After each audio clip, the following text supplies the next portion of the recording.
సమూయేలు గ్రంథం 16వ అధ్యాయం 1వ వచనం నుండి ఈ అధ్యాయం అంతా దేవుడు దావీదును ఏర్పాటు చేసుకోవడం గురించి కనబడుతుంది. దావీదు వంశాన్ని, దావీదు గోత్రాన్ని. దావీదు గోత్రం ఏంది?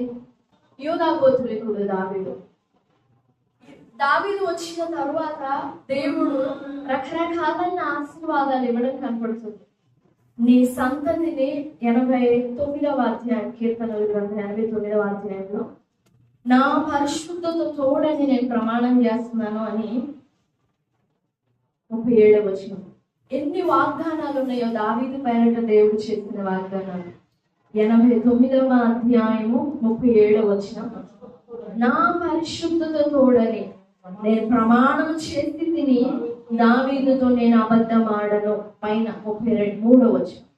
కానీ నా కృపను అతనికి బొత్తిగా ఎడము చేయను, అబద్ధికుడనై నా విశ్వాస్యతను విడువను. క్రింద 34, 35 కూడా. నా నిబంధనను నేను రద్దుపరచను, నా పెదవుల గుండా బయలు వెళ్ళిన మాటను మార్చను.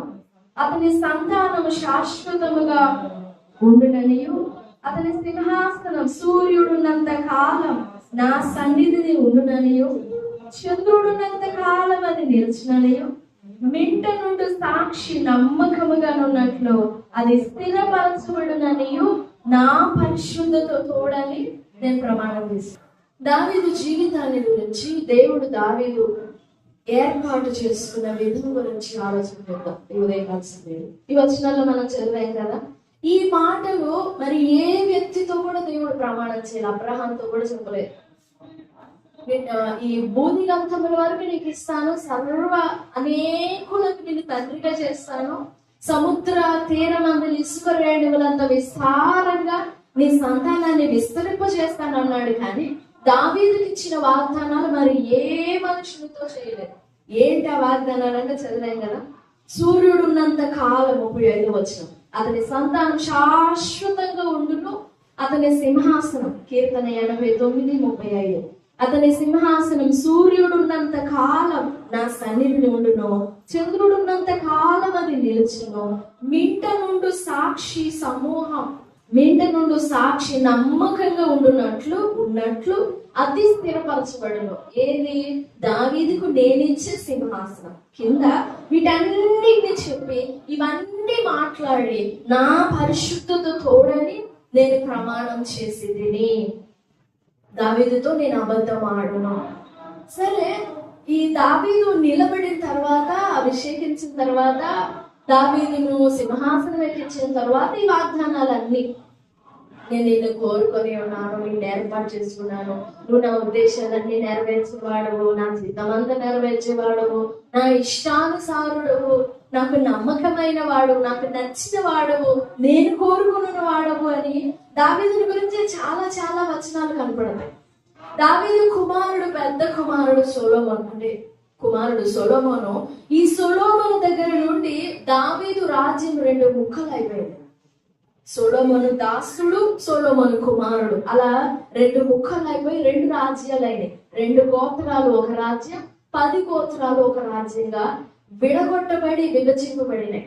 అయినా ఈ సొలొమోను తర్వాత వచ్చిన రాజులందరూ, హిజ్కియా అయితే, యోషియా అయితే, ఇంకా చాలా మంది, ఆహాబు, ఆహాజు, అహజ్యా, చాలా మంది, హిజ్కియా, చాలా మంది రాజులు ఉన్నారు. వీళ్ళందరినీ దేవుడు నిలబెట్టిన కారణం ఏంటంటే దావీదుకు చేసిన ప్రమాణం. వారు దేవుని దృష్టికి అయోగ్యంగా ఉన్నా, వారు దేవుని దృష్టికి సరిగా ప్రవర్తించకపోయినా, యథార్థంగా నడవకపోయినా, దావీదుకు చేసిన మాటను బట్టి, దావీదుకు చేసిన ప్రమాణాన్ని బట్టి వీళ్ళని నిలబెడతా వచ్చి. దావీదు తర్వాత ఎంతమంది వచ్చారో రాజ్యంలోనికి, సింహాసనంలోనికి. వాళ్ళు జ్ఞానం ఉందని, గొప్పతనం ఉందని కాదు, దావీదుకు చేసిన ప్రమాణం నిలబెట్టాల. సరే, దావీదును ఎందుకు ఏర్పరచుకున్నాడు దేవుడు? మీరు ఎప్పుడైనా ఆలోచించారా? దావీదుని ఏర్పరచుకున్నాడు, రైటే. దావీదు, డేవిడ్ అనగానే మనం దావీదు లాగుండాలనుకుంటాం, దావీదు పొందిన దీవెనలన్నీ మనం పొందుకోవాలనుకుంటాం, రైటే, తప్పులేదు, ఆశపడచ్చు. కానీ దావీదుని ఎలాంటి పరిస్థితుల్లో కోరుకున్నాడు దేవుడు? దావీదుని ఎందుకు కోరుకున్నాడు దేవుడు? మీరు ఆలోచన చేయండి ఒకసారి. దావీదు ఎందుకు కోరుకున్నాడు? మనం చదువుకున్న మొదటి 16వ అధ్యాయం, మొదటి సమూయేలు గ్రంథం 16వ అధ్యాయంలో కోరుకున్నాడు దేవుడు. మొదటి సమూయేలు 16వ అధ్యాయము ముందు 15వ అధ్యాయం, ఆది కాండం మొదటి అధ్యాయం నుండి, అంటే ఆది కాండంలో అబ్రహాము సంతానం ఇస్సాకు, ఇస్సాకు సంతానం యాకోబు, యాకోబు సంతానం 12 గోత్రాల దగ్గర నుండి మొదటి సమూయేలు 15వ అధ్యాయము వరకు దావీదు గోత్రమైన, దావీదు వంశము పేరైన ఒక్క చోట కూడా కనపడదు. రాజులైన, న్యాయాధిపతులైన, యాజకులైన, ఏలికలైన వీళ్ళున్నారు, వీళ్ళున్నారు, ప్రవక్తలు ఉన్నారు. ప్రవక్తలైన, యాజకులైన, కాపురులైన, సంరక్షకులైన, న్యాయాధిపతులైన, దీర్ఘదర్శులైన అందరూ మిగిలిన గోత్రాల నుండి వచ్చిన వాళ్ళే.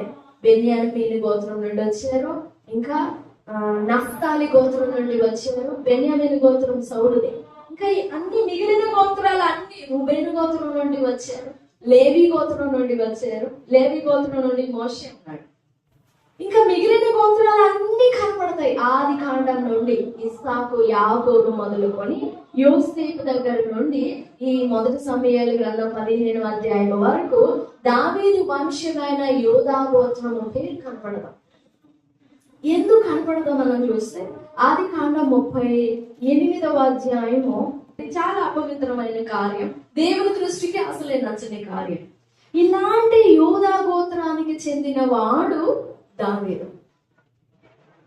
ఇలాంటి యోధా గోత్రాన్ని దేవుడు అసలు లెక్కలోనికి ఎందుకు తీసుకున్నాడు? నిర్గమకాండంలో ఈ ఆది కాండంలోనే యాకోబు తన కుమారులందరినీ దీవించేటప్పుడు ఒక్కొక్క కుమారుడు చేసిన క్రియలను బట్టి వాళ్ళని కోపగించి తిడతాడు. 49వ అధ్యాయంలో 2వ వచనం నుండి చివరి వచనం వరకు అందరినీ వాళ్ళు చేసిన వాళ్ళ స్వభావాలను బట్టి, వాళ్ళ క్రియలను బట్టి తిడతాడు. 49వ అధ్యాయం 2వ వచనంలో యాకోబు కుమారులారా కూడి వచ్చి ఆలకించుడి, మీ తండ్రి అయిన ఇశ్రాయేలు మాటలు వినుడి అని ఒక్కొక్క కుమారుడి గురించి చూడండి. రూబేను, నువ్వు నా పెద్ద కుమారుడు అయితే నా బలాన్ని అపవిత్రం చేసావు. 5వ వచనం. షిమ్యోను, లేవి అను వారు పగ ప్రతీకారాలు తీర్చుకునేవారు. కింద 8వ వచనం. యోధా, నీ సహోదరులు నిన్ను స్తుతిస్తారు, కానీ నీ వలన కొంచెం కీడు ఉంటుంది. లాస్ట్ లో 10వ వచనంలో షిలోహు వచ్చే వరకు యోధా యుద్ధ నుండి దండం తొలగదు. అంటే షిలోహు వచ్చినప్పుడు, షిలోహు ఎవరి కాలంలో వచ్చింది? సమూయేలు కాలంలో. సమూయేలు షిలోహులో దేవుని మందసాన్ని నిలబెట్టి షిలోహులో నుండి దేవుని ప్రజలను పరిపాలన చేస్తూ వారికి న్యాయాన్ని తీరుస్తూ, వారికి తీర్పు విధిస్తూ, వారికి ప్రవక్తగా, న్యాయాధిపతిగా, యాజకునిగా, దైవజనునిగా అన్ని విధులు నిర్వహిస్తున్నాడు షిలోహులో. ఈ షిలోహులో ఉండగానే సమూయేలు సౌలుని ఫస్ట్ అభిషేకిస్తాడు, బెన్యామీను గోత్రీకుడైన సౌలుని. ఆ తర్వాత షిలోహులో నుండి యూదా గోత్రీకుడైన దావీదును ఏర్పరచుకుంటాడు. ఈ షిలోహులో నుండి దేవుని మందసం తొలగిపోయేంత వరకు దావీదు అవసరం రాలేదు దేవునికి. అంత అల్ప గోత్రమైన దేవుడు ప్రేమించి బెన్యామీను గోత్రంలో నుండి సౌలుని అభిషేకించి రాజుగా చేశాడు. ఈ సౌలు కూడా నిలబడలేదు దేవుని మార్గంలో, దేవుని చిత్తంలో, దేవుని ఏలుబడిలో. దేవుడు చెప్పినట్లుగా సౌలు నడవలేకపోయాడు, దేవుడు ఆజ్ఞాపించినట్లుగా నడవలేకపోయాడు, దేవుడు కోరినట్లుగా సౌలు నడవలేకపోయాడు.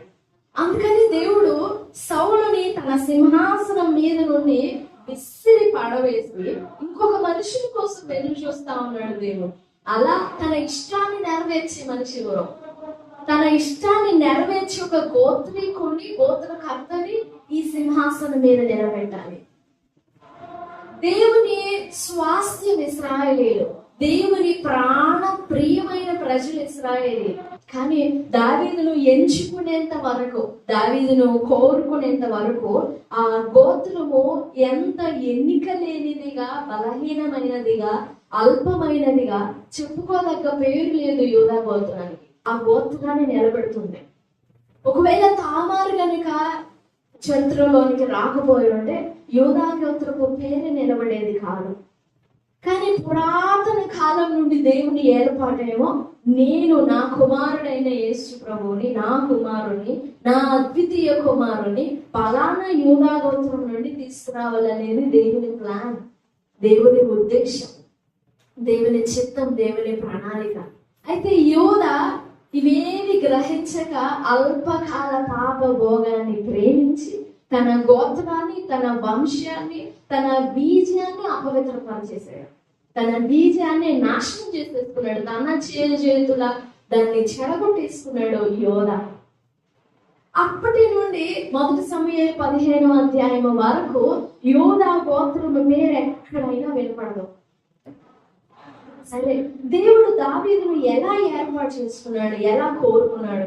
1 సమూయేలు గ్రంథం 16వ అధ్యాయం 7వ వచనం. అయితే యెహోవా సమూయేలుతో ఇలాను సెలవిచ్చెను, అతని రూపమును అతని ఎత్తును లక్ష్య పెట్టొద్దు. మనుషులు లక్ష్య పెట్టు వాటిని యెహోవా లక్ష్య పెట్టడు. నేను అతన్ని త్రోసి చేస్తున్నాను. ఇప్పుడు సౌలు రాజుగా ఏర్పాటు చేస్తున్నాడు. సౌలు దేవుని మార్గాన్ని విడిచినట్లు ఇశ్రాయేలీయులందరికీ తెలిసిపోయింది. అమాలేకీయుల విషయంలో సౌలు చేసిన క్రియ దేవునికి ఇష్టం కాదని అందరికీ తెలిసిపోయింది. అప్పటి నుండి ప్రతి గోత్రములోని వారు, ప్రతి గోత్రములోని తండ్రులు తమ పిల్లలని రాజులుగా చేయడానికి ఇష్టపడ్డారు. రాజులుగా చేయడానికి వారికి ట్రైనింగ్స్ ఇస్తూ వచ్చారు. ఆ కోవకు చెందిన వాడే బెత్లెహేమీయుడైన యెషై. దావీదు తండ్రి పేరు యెషయి, యెషయా ప్రవక్త పేరు యెషయి వేరు. అప్పటి నుండి ప్రాక్టీస్ చేస్తూ ఉన్నాడంట, నేర్పుతూ ఉన్నాడంట. ఒక రాజు ఎలా ఉండాలి, ఒక రాజు ఎలా ప్రవర్తించాలి, ఒక రాజు యొక్క దేహ దారుఢ్యం ఎలా ఉండాలి,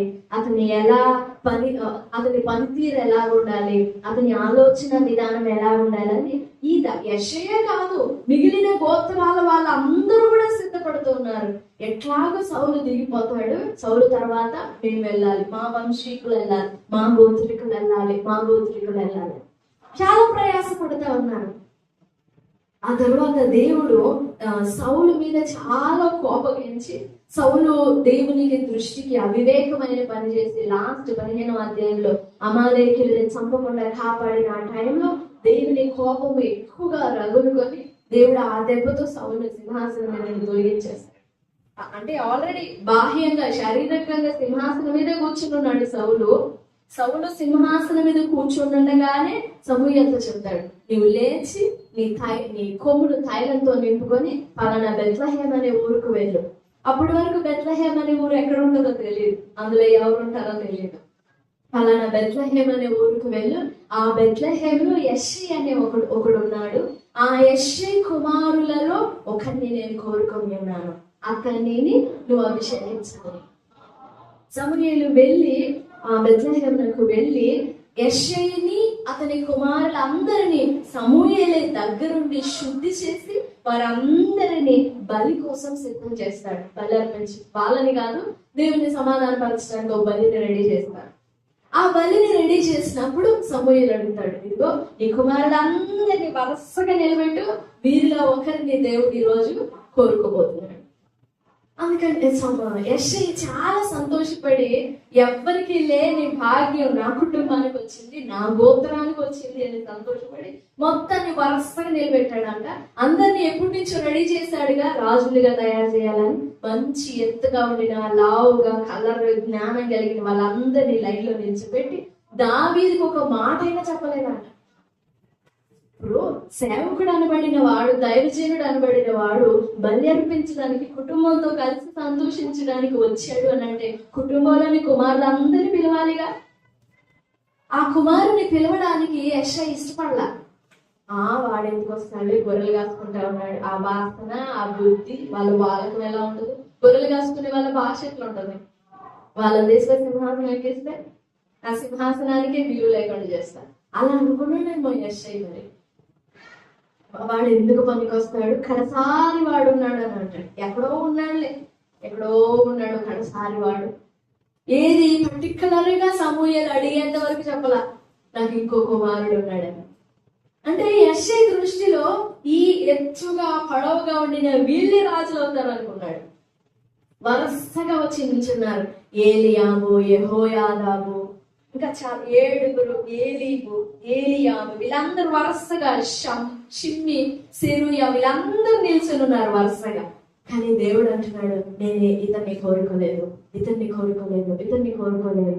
ఏంటి ఉన్నోళ్ళందరినీ కోరుకోలేదు అని సమూయేలు కూడా భయపడి ఉంటాడు. నిజంగా నేను వచ్చిన ఇల్లు రైట్ అయినా కాదా, నేనేమన్నా తప్పు పెట్టినానా, ఈ ఇంటికే కదా రమ్మన్నాడు, ఈ కుమారులేని కదా శుద్ధి చేయమన్నాడు, శుద్ధి చేశాను, మరి ఎందుకు కోరుకోవట్లేదు దేవుడు అని యెషై భయపడి ఉంటాడు. ఒక కుమారుని తొలగించేసేటప్పుడు అమ్మో వీడినే ఎంచుకోకపోతే ఇంకొకటి ఎందుకు ఎంచుకుంటాడని భయపడే ఉంటాడు యెషై కూడా. సమూయేలు, యెషై భయపడుతూనే ఉన్నారు. కానీ దేవుని మనసు మాత్రం ఎక్కడో అడవిలో, అరణ్యంలో, మనుషులు యోగ్యముగా ఎంచని స్థితిలో ఉండిన దావీదు మీద మనసు తిరుగుతా ఉంది. 13వ అధ్యాయంలోనే దేవుడు చెప్తారు. 13వ అధ్యాయం 14 వచనం. ఇప్పుడు స్టార్టింగ్ లోనే దేవుడు మాట్లాడుతున్నారు. 13వ అధ్యాయం 14 వచనం. యెహోవా తన చిత్తానుసారమైన మనస్సు గల ఒకని. ఈ ఇన్సిడెంట్ ఎప్పుడు జరిగిందో తెలుసా? సౌలును రాజుగా 13వ అధ్యాయంలోనే సౌలును అభిషేకించింది.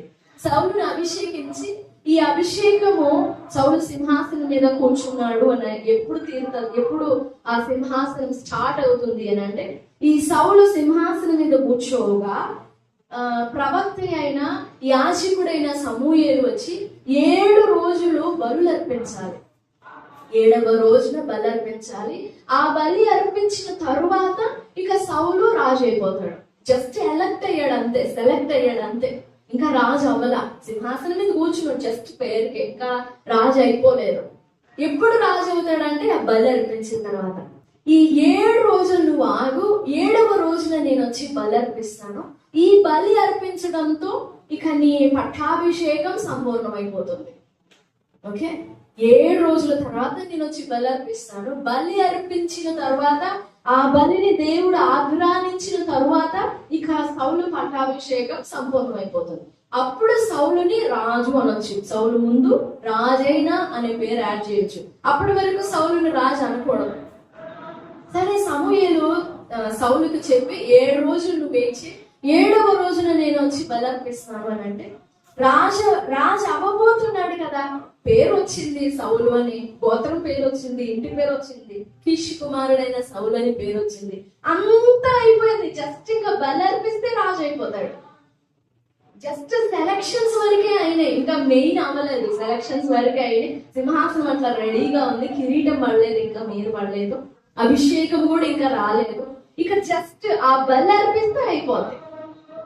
సౌలు అంట 7 రోజులు వెయిట్ చేశాడంట, చాలా ఓపికగా. దేవుడు చెప్పిన మాట బట్టి రాజు కావాలని, ప్రవక్త చెప్పిన మాట, దైవజనుడు చెప్పిన మాట, దీర్ఘదర్శి చెప్పిన మాటని చాలా జాగ్రత్తగా గౌరవించాడంట. 7 రోజులు చూశాడు. 7వ రోజు ఈ కొన్ని నిమిషాల్లో సమూయేలు వస్తాడు అనగా, కొద్ది నిమిషాలే అట్లా బలి అర్పించి ముగిస్తాడు సమూయేలు వస్తా ఉంటాడు. కొన్ని నిమిషాల ముందే ఆ రోజు 7వ రోజునే ఫిలిష్తీయులు ఇశ్రాయేలు మీద దండెత్తి వస్తున్నారు. దేవుడు అలా టెస్ట్ చేశాడు సౌలుని. నన్ను బట్టి రాజ్యం పరిపాలిస్తాడా, లేకపోతే తన ఎమోషన్స్ బట్టి పరిపాలిస్తాడా, నా దగ్గర విచారణ చేస్తాడా లేదా అని సౌలుని టెస్ట్ చేయడానికి ఆ దేశాన్ని మొత్తాన్ని రేపాడంట దేవుడు. ఫిలిష్తీయులు అందరూ వచ్చి ఇశ్రాయేలు చుట్టుపడుతున్నారు. అప్పుడు సౌలు సాహసించి, వామ్మో, నేను చేతులు కట్టుకొని కూర్చుంటే, నేను చేతులు ముడుచుకొని కూర్చుంటే, నేనేం చేయకుండా ఉంటే ఈ ఫిలిష్తీయులు వచ్చి నన్ను, నా దేశ ప్రజల్ని చంపేస్తారు. అప్పుడు నేను రాజు కాలేను. ఈ ఛాన్స్ కనుక నేను ప్రూవ్ చేసుకుంటే దేవుడు తర్వాత సంగతి, ఈ ప్రజలే నన్ను రాజుగా చేస్తాననుకున్నాడు. అదే సౌలు ఆలోచించిన పెద్ద తప్పు. రాజు చేయాల్సింది ప్రజలు కాదు, దేవుడు. కానీ ఆ దేవుని అపాయింటెడ్ టైం కొరకు వెయిట్ చేయలేకపోయాడు సౌలు. ఈ ఛాన్స్ ని నేను ప్రూవ్ చేసుకుంటే, నాకు వచ్చిన ఈ ఆపర్చునిటీ అనుకున్నాడు. దేవుడు పెట్టిన శోధన అనుకోలేదు, దేవుడు పెట్టిన పరీక్ష అనుకోలేదు సౌలు. నాకు వచ్చిన ఈ ఆపర్చునిటీని నేను ప్రూవ్ చేసుకుంటే, అప్పుడు ప్రజలందరూ నా తెలివితేటలకు మెచ్చుతారు, నా సమయ స్ఫూర్తికి మెచ్చుతారు, నా సాహసాన్ని మెచ్చుతారు. తన పొగుడుకుంటా ఉన్నాడు. అన్ని అనుకొని ఆలోచించుకొని కొన్ని నిమిషాల సమయాలు వస్తాడు అనగా బలి అర్పించేశాడు. బలి అంటే చాలా పరిశుద్ధమైనది. ఒక బలి అర్పించడం అంటే దేవుణ్ణి సమాధానపరుస్తున్నామని. సామాన్య మనుషులు ఎవ్వరు ఆ బలి జోలికి పోకూడదు. సౌలుకి ఇవ్వబడింది జస్ట్ రాజు అనే పోస్ట్ మాత్రమే. రాజు అనే పోస్ట్ దొరికిందని చెప్పేసి యాజకత్వపు పని కూడా చేస్తే కుదరదు, కాల్చేస్తాడు దేవుడు. ఆ కారణాన్ని దేవుడు సౌలుని వెళ్ళగొట్టేశాడు. ఆ గోత్రం అంతటిని తృణీకరించాడు దేవుడు సౌలుని, సౌలు గోత్రాన్ని. వెయిట్ చేయలేదు సౌలు దేవుని ప్రవక్త కోసం, దేవుని అపాయింటెడ్ టైం కోసం. 13వ అధ్యాయం 11వ వచనం. సమూయేలు అతనితో, నీవు చేసిన పని ఏమని అడిగాను. అందుకు సౌలు, జనులు నా యొద్ద నుండి చెదిరిపోవుటయో, నిర్ణయ కాలమున నీవు రాకపోవుటయో, ఫిలిస్తీయులు మిక్మషులో కూడి ఉండుటయో నేను చూచి, ఇంకను యెహోవాను శాంతిపరచకమునుపే ఫిలిస్తీయులు గిల్గాలునకు వచ్చి నా మీద పడుదురు అనుకొని నా అంతటా నేను సాహసించి. ఎవరి మీద సాహసం? బలి మీద సాహసమా? ఫిలిస్తీయుల మీద సాహసమా? ఇశ్రాయేలుల మీద సాహసమా? ఎవరి మీద సాహసం? దేవుని మీద. నా దగ్గర నుండి వీళ్ళందరూ చెదిరిపోతున్నారు, ఒక్కళ్ళు కూడా నిలబడట్లేదు నా దగ్గర, నేను ఒంటరి అయిపోతున్నా. ఈ ఛాన్స్ నేను ప్రూవ్ చేసుకుంటే అందరు నా పక్షాన నిలబడతారు అనుకొని భ్రమపడి ఎంత గర్వంతో సమాధానం ఇస్తాడు. నేను సాహసించి దహన బలి అర్పించాను. ఉన్న బలులన్నిటికంటే కూడా ఎక్కువ శ్రేష్టమైనది దహన బలి. ఆ దహన బలి ఓ నరమాత్రుడు అర్పించాడు. ఏమాత్రం మారు మనసు లేనివాడు, ఏమాత్రం ధర్మశాస్త్రం ఎరుగనివాడు, ఏమాత్రం దేవుని భయం లేనివాడు సాహసించి దహన బలి అర్పించాడు. వెంటనే దేవుని కోపం. ఇంకా సింహాసనం కూడా కన్ఫర్మ్ అవ్వలా. ఆ పట్టాభిషేకం, ఆ అభిషేకం కూడా కంప్లీట్ అయిపోలా. అప్పటికే తొలగించేశాడు దేవుడు. అక్కడ 2 వచనాలు, సాహసించి దహన బలి అర్పించుతున్నాను 13. అందుకు సమూయేలు ఇట్లా, నేను నీ దేవుడైన యెహోవా నీకిచ్చిన ఆజ్ఞను గైకొనక నీవు అవివేకపు పని చేసేదివి. నీ రాజ్యమును ఇశ్రాయేలు మీద సదాకాలం స్థిరపరచుటకు యెహోవా తలచి ఉండెను, అయితే నీ రాజ్యం నిలవదు. యెహోవా తన చిత్తానుసారమైన మనస్సు గల ఒకని కనుగొని అన్నాడు. ఎవరతను? దావీదు. ఏంటి, సౌలు సింహాసనం మీద ఉండగానే కోరుకున్నాడా దావీదుని? అసలు సౌలుని సింహాసనం మీదకి తీసుకురావడానికి గల కారణం ఏంటంటే దావీదును ప్రూవ్ చేయడానికి. ఏదో సౌలుని తీసుకొచ్చి అభిషేకించడానికి కాదు, దావీదును ప్రూవ్ చేయడానికి. ఇతడు నా నమ్మకమైన వాడని చూపించడానికి దావీదును అభిషేకించాడు. ఎన్నో ఏట 15-17 సంవత్సరాలు వేసుకోండి, బాలుడై ఉన్నప్పటికీ అభిషేకించాడు. కానీ ఎన్ని సంవత్సరాలు పట్టింది దావీదు సింహాసనం ఎక్కడానికి? 30-50 ఏట ఎక్కాడు. ఎన్ని సంవత్సరాలు తిరుగుతూనే ఉన్నాడు ఒక దేశ దిమ్మరిగా. నేనేమన్నా ఎక్కడ నన్ను తరుగుతున్నావు? దేశాలకి పుట్టలు పరమగీతాల్లో కనపడే పర్వతాలు, కొండలు, లోయలు, నదులన్నీ తిరిగాడు దావీదు. హోల్ యోధా మ్యాప్ అంతటిని టచ్ చేశాడు.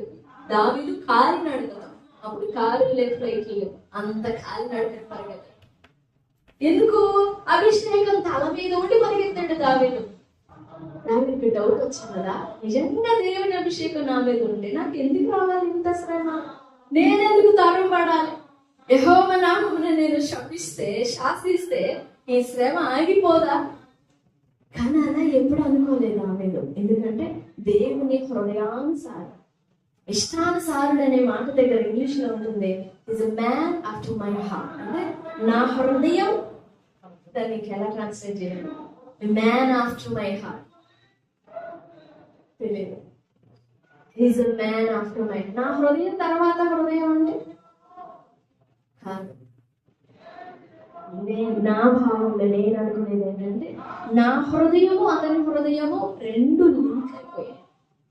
నా హృదయంలో ఏముందో సేమ్ అతని హృదయంలో కూడా అదే ఉంటుంది, అతని హృదయంలో ఏముందో సేమ్ నా హృదయంలో కూడా అదే ఉంటుంది. ఇక 2 రెండవ హృదయం అని చెప్పడానికి వీలేదు. అలా ఏకం అయిపోయినాం మేము. అందుకని 16వ అధ్యాయం 7వ వచనంలో ఈ పరిస్థితులన్నిటినీ, రాజు కావాలని తొందరపడే వాళ్ళు తమ దేహాన్ని ఎన్ని సంవత్సరాలు ఎక్సర్సైజ్ చేస్తూ బాడీని కాపాడుకుంటూ వచ్చారు. దావీదు అన్నదమ్ములు మొత్తం 8 మంది. 8 మందిలో 7 రాజు కావాలని ప్రయాసపడుతున్నారు. కానీ తీరా వాళ్ళందరినీ దేవుని కన్నులు ఎదుట నిలబెట్టినప్పుడు అసలు ముఖం మీదనే దేవుడు అంటాడు, నేను అతన్ని కోరుకోలేదు. ఇంకేదన్నా ముఖం మీదనే మాట్లాడకుండా ఇంకేదన్నా చెప్తే బాగుండు. కానీ అలా చెప్పడు కదా దేవుడు. దేవుడు ఎప్పుడు కూడా దొంగసానికి చెప్పడు. ముఖం మీదనే అంతే. ముఖం మార్చుకొని, ముఖం తిట్టుకొని ఏమైనా చేస్తాడు. ముఖం మీద నేను అతన్ని కోరుకోలేదు, మరి ఇంకెవరిని కోరుకున్నావు దేవా అని సమయాన్ని అడిగితే మళ్ళీ అడుగుతాడు, యెషయని అడుగుతాడు, ఇంకా నీకు ఎవరైనా ఉన్నారు కుమారులు? అప్పుడు యెషయి ఎంత రెక్లెస్ గా సమాధానం చెప్తాడు చూడండి. 11 నీ కుమారులందరూ ఇక్కడ ఉన్నారా అని యెషయి అడగగా అతడు ఇంకనూ కడసారి వాడున్నాడు, అయితే వాడు గొర్రెలను కాల్చున్నాడు. అందుకు సమూయేలు నీవు వాని పిలువ నంపించుకో, అతడు అక్కడికి వచ్చే వరకు మనం కూర్చున్నాం. పిలిపించు అని చెప్పేంత వరకు యెషయి పిలిచేటట్లేడు. అందుకే పర్టికులర్ గా చెప్పాడు సమూయేలు, నువ్వు పిలిపించు, అతను వచ్చిందాక ఇక్కడ కూర్చున్నాం. అసలు ఇష్టం లేదు ఏమాత్రం. ఎందుకంటే దావీదు రూపం చూసినప్పుడు, దావీదు పోలిక చూసినప్పుడు ఏమాత్రం సెట్ అవ్వడు సింహాసనం మీద కూర్చోడానికి. కొంచెం ఒక్క క్వాలిటీ కూడా లేదు. అదే రాజయ్య లక్షణాలు లేవంటారు చూసారా, అలాంటి లక్షణాలు ఏం లేవు దావీదు దగ్గర.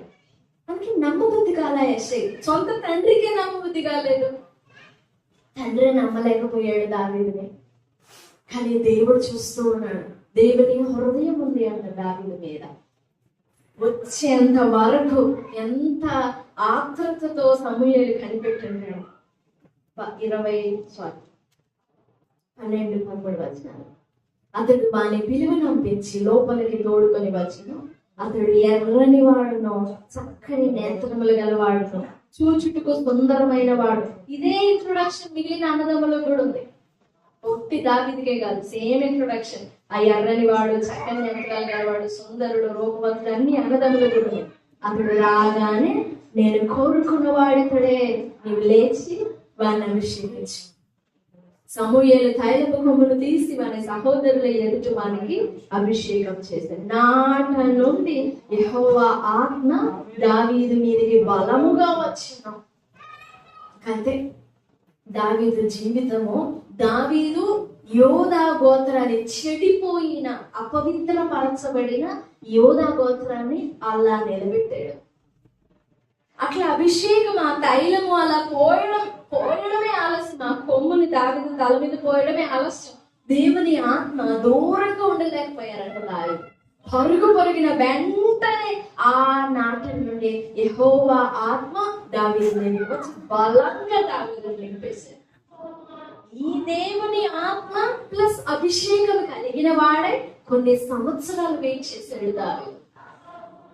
ఈ వెయిట్ చేసిన కాలం అంతట్లో దేవా నీ అభిషేకం రైటేనా, నీ పిలుపు రైటేనా, నీ కృప రైటేనా? సింహాసనం దాకా తీసుకుపోలేని వాడివి ఇప్పటికిప్పుడే నా మీద అభిషేకం పోయడం ఎందుకు? ఇప్పటికిప్పుడే దానికంటే ముందే నా మీద తైలం పోయడం ఎందుకు అని దావీదు ఎన్నడూ కూడా ప్రశంసల దేవుడు. లక్ష్య పెట్టేను. లక్ష్యం అంటే respect, reverence. The lord had reverence towards people. ఏది పాపం చేసి దేవుని కోపాన్ని రేపి దేవుని ప్లాన్ అంతా చెడగొట్టిన వాని కుమారుని మీద గౌరవమా? అంత దుష్టుని మీద గౌరవమా? ద్రోహి మీద గౌరవమా? దేవుడు పరిస్థితులను చూసేవాడు కాదు, హృదయాన్ని లక్ష్య పెట్టేవాడు. హృదయాన్ని గౌరవిస్తాడు. మన హృదయాన్ని దేవుడు గౌరవిస్తాడు. మనకు తెలియదు విషయం. మన ప్రాణాన్ని గౌరవిస్తాడు దేవుడు. ఎందుకంటే ఇది ఆయన ప్రాణం కదా. మనం కూడా అంత గౌరవించుకో మన ప్రాణాన్ని. ఏ కాడికి ఏ లారికిందో ఏ దానికిందో పెట్టి దాన్ని అంతం చేయాలని చూస్తుంటారు, ఏదో ఒకటి చేసేసేయాలని చూస్తుంటారు. కానీ దేవుడు మన ప్రాణాన్ని గౌరవిస్తాడు. అందుకే ఈ భూమి మీదకి శరీరధారిగా ఆయన దిగొచ్చు. తన ప్రాణాన్ని అడ్డు వేశాడు. నీ ప్రాణం నీకు విలువైనది కాకపోవచ్చు, మనకు విలువైనది కాకపోవచ్చు, కానీ దేవుని దృష్టిలో చాలా మర్యాద కలిగింది, గౌరవం కలిగింది మన ప్రాణం. మరి లేకపోతే దేవుడి దిగి రావడం ఏంటి? ఈ అల్పమైన ప్రాణం కోసం, ఈ దుష్ట ప్రాణం కోసం దేవుడి దిగి రావడం ఏంటి? ఎంత గౌరవం ఉందో దేవుడికి మన హృదయం పట్ల. ఈ హృదయాన్ని మనం కాపాడాలి దేవుడి కోసం. మనుషులు పై రూపాన్ని లక్ష్య పెడతారు. కొంతమంది అంటారు భక్తి అనేది లోపల ఉంటే చాలు, బయట దేవుడు చూడడు. కానీ లోపల నిండి ఉన్న దాన్ని బట్టే కదా మన ప్రవర్తన ఉండేది. అందుకే మన హృదయాన్ని దేవుని దగ్గర గౌరవంగా, దేవుడేదో తిడతాడని, కోపడతాడని, శిక్షిస్తాడని కాదు, గౌరవంగా ఈ హృదయాన్ని కాపాడుకోవాలి. దావీదు అలా కాపాడుకున్నాడు. దావీదు అలా గౌరవించాడు తన ప్రాణాన్ని. యవ్వన కాలంలో బాలునిగా, యవ్వనుడు కూడా కాదు, యవ్వన ప్రాయం కూడా రాలేదు అప్పటికి. బాలుడైన దావీదు, ఆ పసివాడు అని ఉంటుంది ఇంకో చోట, ఆ బాలుడు, ఆ పిల్లవాడు, ఆ చిన్నవాడు అని ఉంటుంది మరొక చోట. ఆ బాలునిగా ఉన్నప్పుడే తన ప్రాణాన్ని, తన దేహాన్ని ఎంత గౌరవంగా, మన భక్తి దేవుని మీద గౌరవంతో రావాలి. మనం దేవునికి భయపడడమైనా గౌరవంతో స్టార్ట్ అవ్వాలి, భయంతో కాదు. దేవునికి భయపడడమైనా గౌరవంతో భయపడాలి. ఏదో అలా చేయకపోతే దేవుడు తిడతాడేమో, అలా చేస్తే దేవుడు ఆయాసపడతాడేమో, ఆ భయం కాదు. చచ్చిపోతామనే భయం కాదు. ఆయనకి ఇవ్వాల్సిన రెఫరెన్స్ ఇవ్వాలి మనం.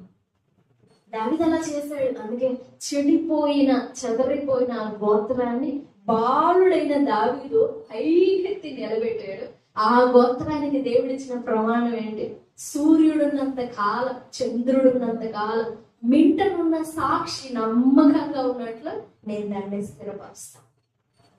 తర్వాత మిగిలిన రాజులందరూ వచ్చి దావీదుని బట్టి అడిగారు, ఇదిగో దావీదుకు ప్రమాణం చేసావుగా, మమ్మల్ని చూడదు, దావీదుని చూడు, మమ్మల్ని చూడదు, దావీదుని చూడు, మమ్మల్ని బట్టి కాదు, నీ సేవకుని బట్టి కృప చూపని అడిగారు.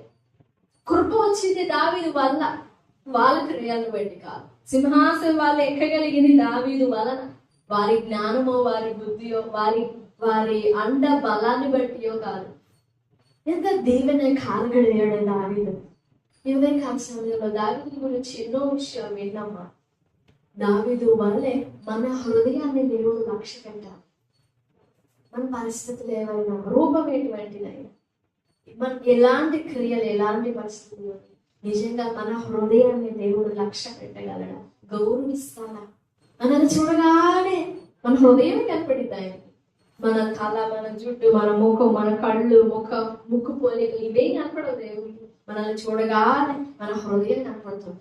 లాంగ్ డీప్ అండ్ స్టేర్ నా బాత్ లక్ష్య పెట్టడం అంటే పాతాళం వరకు చూస్తాడు దేవుడు. పాతాళం కూడా క్రిస్టల్ క్లియర్ గా కనపడుతుందంట దేవుడు.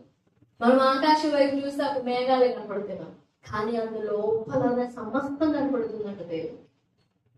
ఈ మధ్యాహ్న కాల సమయంలో దేవుడు దావీదును లక్ష్య పెట్టినట్లు నిన్ను నన్ను లక్ష్య పెట్టాలి. అప్పుడు వాగ్దానమైన, దీవెనైన, కృపైన చక్కగా పొందుకోవాలి. దావీదుకి ఇచ్చిన ప్రమాణం అది. ఇదిగో సౌలుకి నా కృపను నేను ఎడం చేశాను కదా, ఇదిగో గుర్తుపెట్టుకో, సౌలుకి నా కృప దూరం చేసినట్టు నీకు మాత్రం నా కృప దూరం చేయను. ఎంత గొప్ప ప్రమాణమో! అలాంటి ప్రమాణాలు పొందుకున్నాడు. కారణం తన హృదయాన్ని దేవునికి ఇచ్చి వేసుకున్నాడు, గౌరవంగా కాపాడుకున్నాడు, లక్ష్య పెట్టినట్లుగా చేసుకున్నాడు తన హృదయాన్ని. దేవా, నన్ను మీరు లక్ష్య పెట్టాలి, అలాంటి ప్రవర్తన, అలాంటి జీవితం, అలాంటి నడత నాకు దయచేయండి అని ప్రభుత్వంలో వేడుకుందాం. ప్రభు సహాయపడతారు. దేవుడి మాటలు మన వీరిలో దీవించుకున్నారు. ఆమేన్, ఆమేన్. తల వంచి మోకరించినట్లయితే చిన్న ప్రార్థన చేసుకుందాం.